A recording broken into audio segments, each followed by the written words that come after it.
Hi there. I'm James Dinowitz from the Cold River Journal, New Hampshire writer.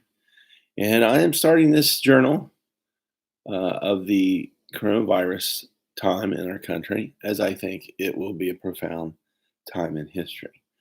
Uh, for those of you who know, the Cold River Journal is about life in New Hampshire, dose of transcendentalism, and just how our community functions and the things that we do to make community there, sustainable agriculture, all kinds of things. But the journal part of the journal here is going to be, um, just my life from my family's experience of what we're seeing and experiencing here in New Hampshire. Can you turn that light on for me, buddy? Sure. Going live this is my very first time going live. Never done this before, so not on YouTube. So this is interesting. There we go. As you can see in the background, there is a little snowstorm. Here it is, March 19th, very early in the morning, and we've got 2 inches of snow in New Hampshire. Yesterday, we were outside playing basketball on our basketball court because we live in the country and we're not in the city, so we are keeping distance. Our update so far, it's been interesting. If you go back and go to my Facebook page, the Cold River Journal, established 1883, that's us. You'll see I made predictions several weeks ago that have come true. And they weren't predictions as in psychic predictions. Should really call them forecast. They were forecast based on what I was seeing with the coronavirus. So my first message is to have anyone in the government, and I won't name any names, say that they couldn't see this coming. This was unexpected. Maybe I should be president. I don't know, because back in January, I would have canceled all flights coming from China into this country. Wouldn't have waited till February. I would have, a long time ago, had a lot more respirators in our hospitals than we do right now. I think a lot of you would have, right?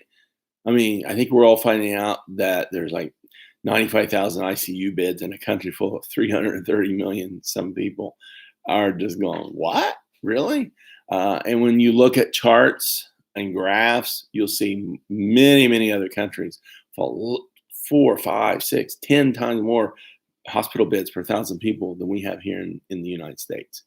So I, half-heartedly was joking last night. This is the world's most expensive healthcare system. Nurses are making masks with plastic and string they found at a craft shop. No, that's not a joke. I wish it was. Tests for this pandemic that's broke out in December are still not available, although that's not really true. The World Health Organization offered us tests back in early February, but Donald Trump turned them down. So you'll have to ask him the logic behind that and how that's working out for him, because people still are not getting tests that need tested. You probably, like me, you've probably been on Facebook. You've probably seen all kinds of people saying, man, I have this or that. I'm feeling sick. I couldn't get a test, or I'm not going in to get tested, but I'm just going to stay home. If there's 10,000 people that's been confirmed with the virus, there must be at least 200,000 people that have it. And I'm telling you that's true. We were looking at the chart yesterday, and it looks bad. It's doubling every couple days. We will be in the millions of cases within a couple of weeks. But I'm going to say that for the Cold River Journal part, talking about all that.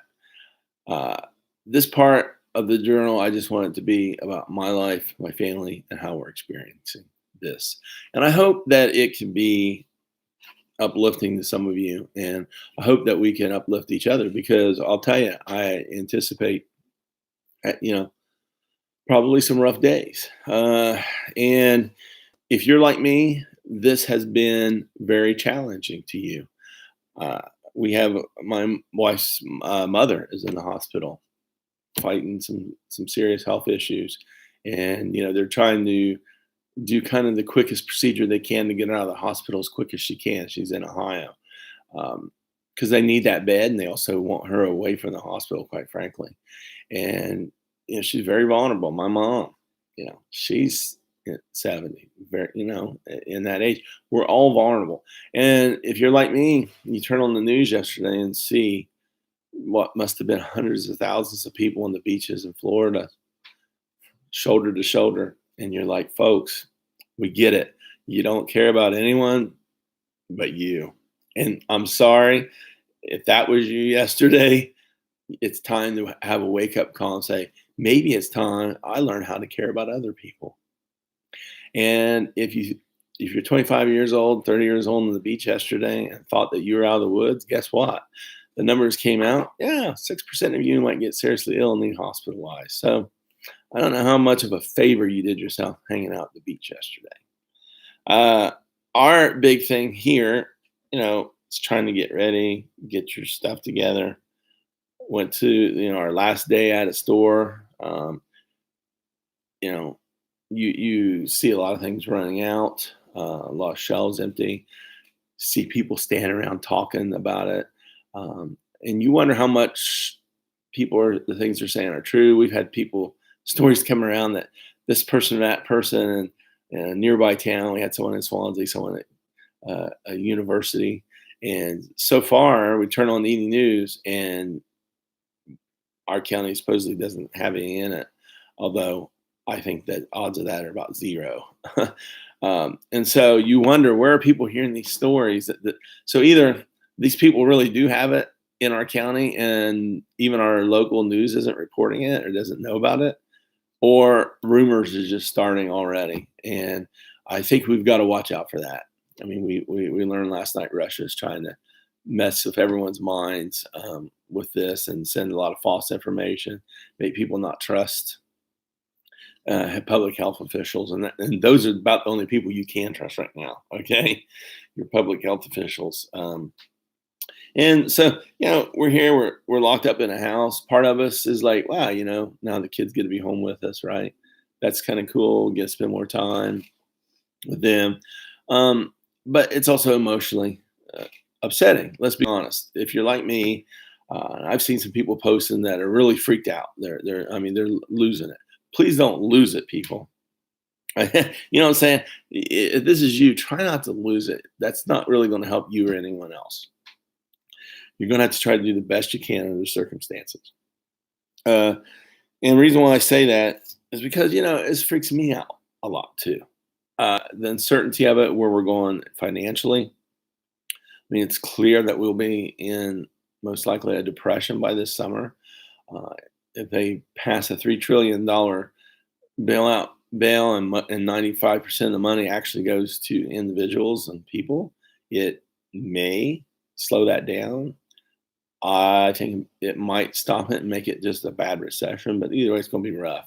Most of our businesses, let's face it, aren't running, aren't functioning. The airlines are down, like 90% or something. All your local bars, restaurants, businesses, those people rely on tips. Those people rely on their money, their wages.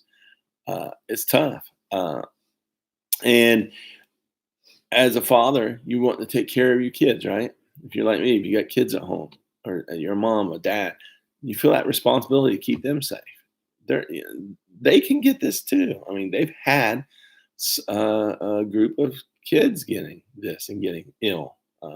So no one wants to have that and worry about that going on. And so you feel that your kids and your family are looking to you to, to keep them safe. And it's a lot of responsibility.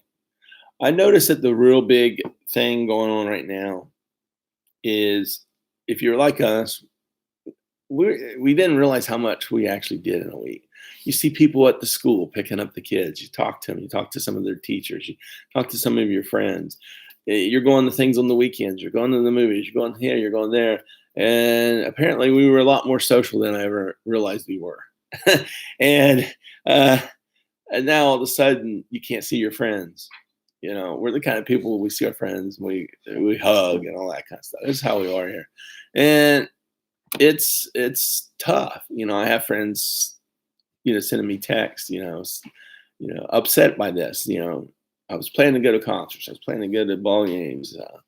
We wanted to do stuff together, and it's ruined. And I think we all feel like that. I think at the same time, though, they also recognize that this needs to be done. This is just what's been dealt to us at this time, and I think that's the big thing about New Hampshire life is that people in general, for most things, just roll with it and say, "Well, that's that. That it is what it is." It's just this has come upon us. This came upon my great grandmother's generation during the Spanish the Spanish flu, as they called it at the time. It really wasn't a Spanish flu, but it was just a big influenza thing. A couple of years, 1 month it killed 200,000 people. It was bad. Um, and my son said yesterday, as we were coming home from school, we went to the school. We got uh, my son and my daughter's stuff. We emptied out their lockers because obviously we're not going back to school on this school year. We'll be lucky to be back there in the fall. And I think if we do go back in the next school year, I think we will not be there from September through May. I just anticipate more things like this going on. Um, and emptying out their lockers, and the teachers had bags for them, and they had their, Chromebooks and everything. And our school here really had it together. Uh, I was predicting, forecasting, I should say, that New Hampshire schools will be closed this week or next, and the kids literally went home Friday, expecting to show up to school on Monday. That's how quickly things are changing here. And so, but luckily our school had been preparing and planning, and they foresaw this coming. And so they're ready. So they are actually starting work today. If you hear a little tapping in the background, it's my son already working on his schoolwork. So uh, he's up and at it. Now, here comes someone else. Uh, so seeing the hallways empty was sad. And my son said, I didn't realize how much I really liked coming to school. I didn't realize how much this really meant to me and the structure. And, now I can't do it. It's upsetting. And so times like these tend to be wake up calls to us all. I know after 9/11, there was an awakening in our society. I feel like it has been forgotten since. There's a lot of people that really tear into each other nowadays. I had some guy tearing to me the other day on someone else's page. I had made a comment, and apparently he, thought I was a bad person because I started getting ready for this back in early February, and he waited till 3 days ago to get ready, and I guess he was offended by that. But people on the internet now, that they'll say the worst things to you. They'll attack you, call you socialist, call you this, call you that, and it's pretty sad because, quite frankly, I grew up in a place right next to a place called Knockemstiff. And I know most of these people wouldn't be saying these things to my face in person. So they're little cowards, and they'll probably be little cowards post comments to this video. And that's okay because that'll help my YouTube rankings. But you know what? We need to stop doing that, folks. We need to stop acting one way online that we would never act in person. We need to stop accusing people of these little. It's almost like probably Russia has started a lot of this stuff. So every time you go out and call a Democrat a socialist, you're making your Russia country happy. Yeah, they love that because we're not socialists, okay? And all these people crying socialism about anytime because you want to have some kind of public health care, this or that. I mean, that's what governments do all around the world. Governments, get together and they do things for the people as a whole. It's really us saying, let's group our resources and do things for all of us to help ourselves because we're stronger together. That's what government is. It doesn't make you a socialist. And so that gets annoying to hear that. But now we'll go, here's an airline industry, for instance, multi-billion-dollar company. They got bailouts before, buying back their own stock, increasing their wealth. Well, now they're having troubles for something that you can't call this unforeseen. Pandemics have happened throughout history. It's amazing. It's been over 100 years since a really big, widespread one like this has happened, to be honest. So if you want to be a total capitalist, everybody, These businesses don't get a dime of government bailout because guess what? That's socialism, right? Taken from us and giving it to the big corporation. They can sell their stock. They should have had money saved up. They should have been prepared for this, right? That's capitalism, right? So, it's just like we try to have civil conversations here in our town. We get together, Democrats, Republicans, Independents, and everybody else, everyone in between. Some people aren't any of those. And we'll have discussions at the library, and they're civilized, and we respect each other. And we try to hear each other, and we try to come to common consensuses on issues. One thing we do realize is almost everybody, whether it's a Republican, Democrat, whatever, wants their families to be healthy. They want their families to be safe. They want them to be educated. They want to have safe streets to walk down. They want to have freedom. They want to have a chance to grow and be somebody. They also want to have good health care. They want to be able to be cared for if they need it. Most people share the same values. I'm always amazed at how many people are fighting today, just at each other's throats. Cold River Journal may talk about that a little bit more. But in this journal, I guess I'm talking about what is going on in my family. So, guys. And I also note that here we are. We're really locked in. We're sequestered. Like I say, we do. You can see in the background. I don't know if you can see it. We got a nice little pond. We got a little pond out there. So we do have a little land to, there's my daughter. We got a little land to hang out on, luckily. I really feel for you folks that are like in New York City, up in a big apartment building. I don't know how you're doing it. It's tough. It's tough. And just hang tough and hang in there.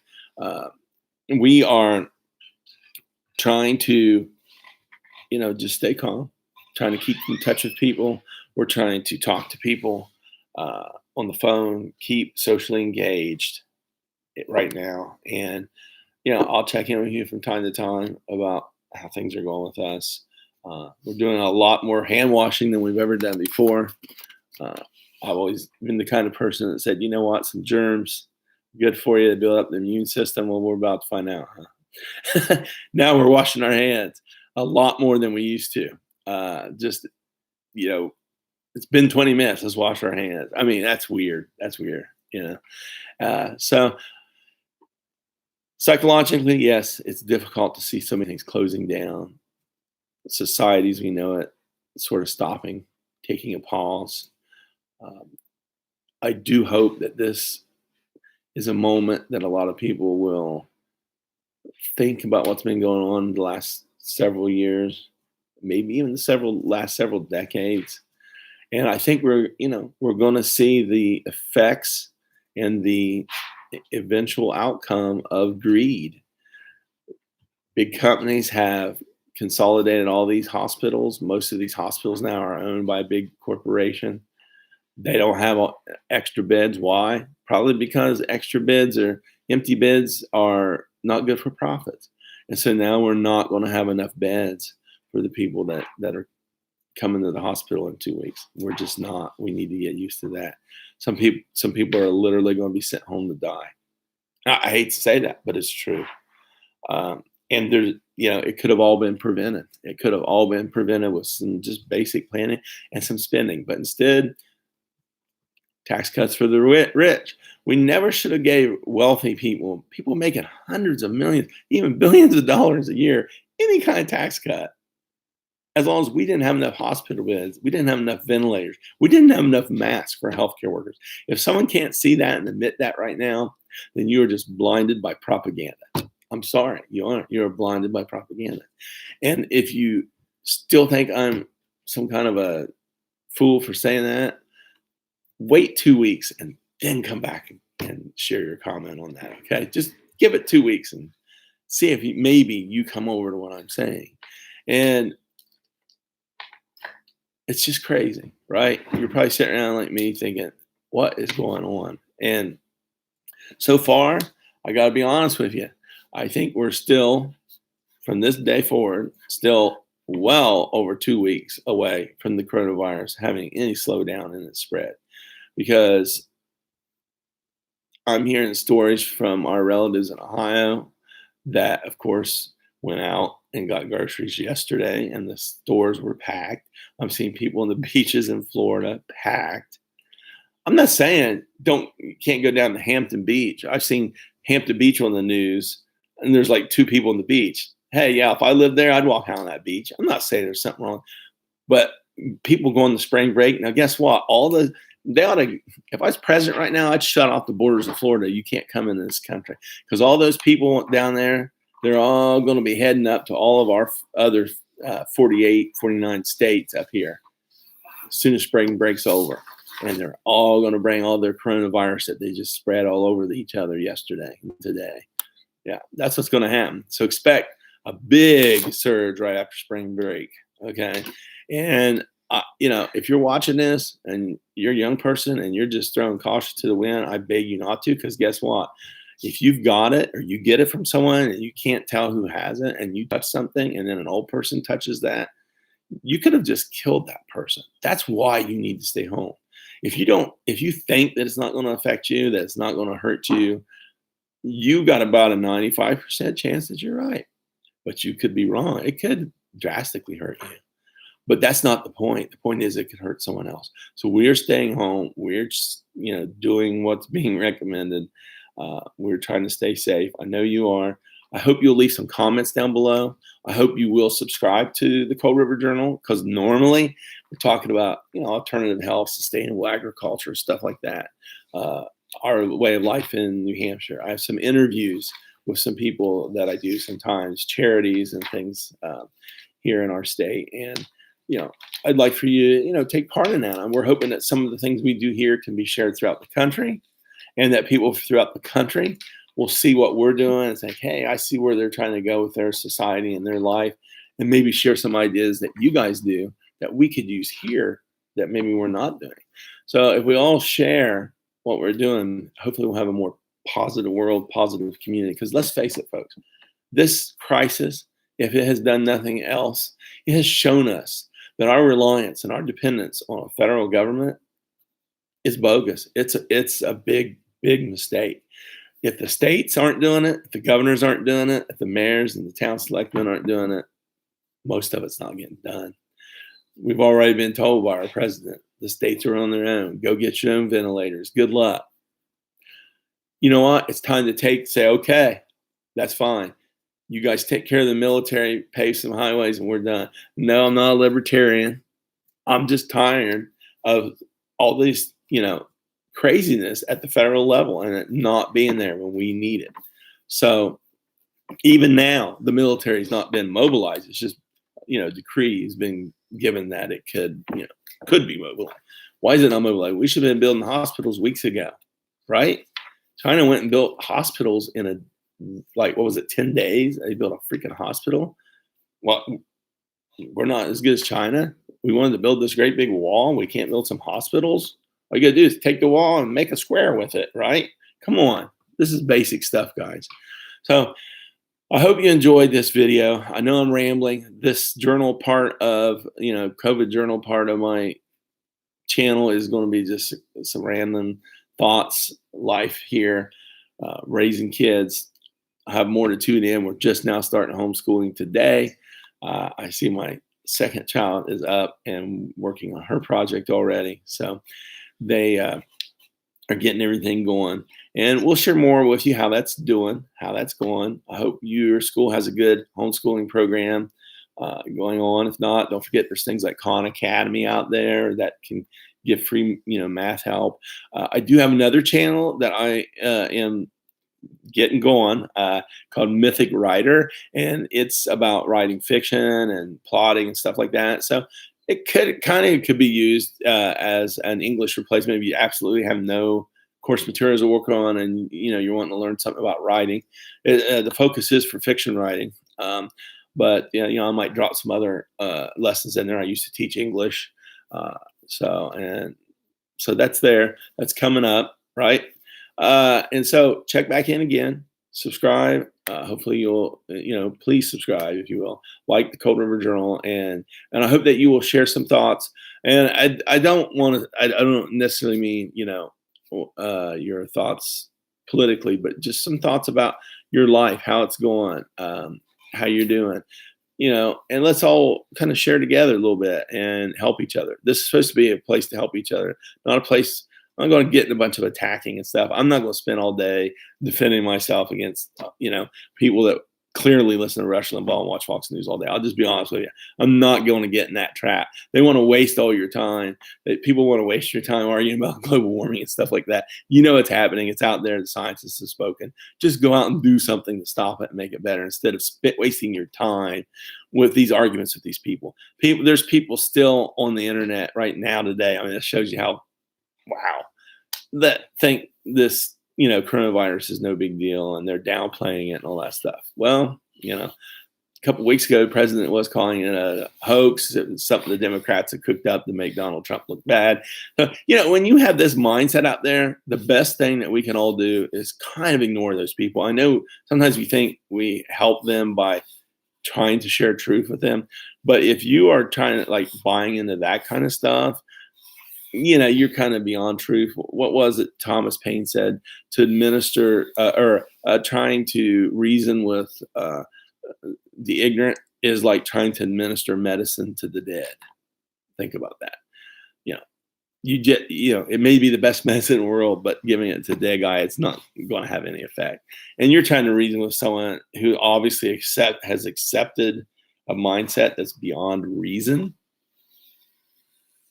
You're going to lose that battle. I know. I fought for years. I got off Facebook years ago because of it. I just couldn't take it anymore. It's just like, oh my God, And so let's be positive on here. And if people are attacking us or whatever, let them attack us. It's like I said, it boosts my YouTube rankings, so I don't care. But what I really want to see is some positive thoughts. How are you managing this? How are you doing that? Leave some comments below. How are you getting through this? What are your plans? What are your worries? And let's try to help each other. Other viewers, look at the comments. Help if someone makes a comment about something, help them out, right? And I'll try to look and see if there's any comments and try to comment. So stay tuned. More videos coming on live stream. I'm just live streaming these. I've went to all this trouble to set up a very fancy studio for fancy mic. I hope you've been able to hear this. I will try to use better equipment next time, but I've just decided I'm just going to take to the streets right now, right on my old laptop, and just see where we wind up. So thanks for tuning in. Cold River Journal signing out on this day, March 19th, 2020. Stay safe and stay inside.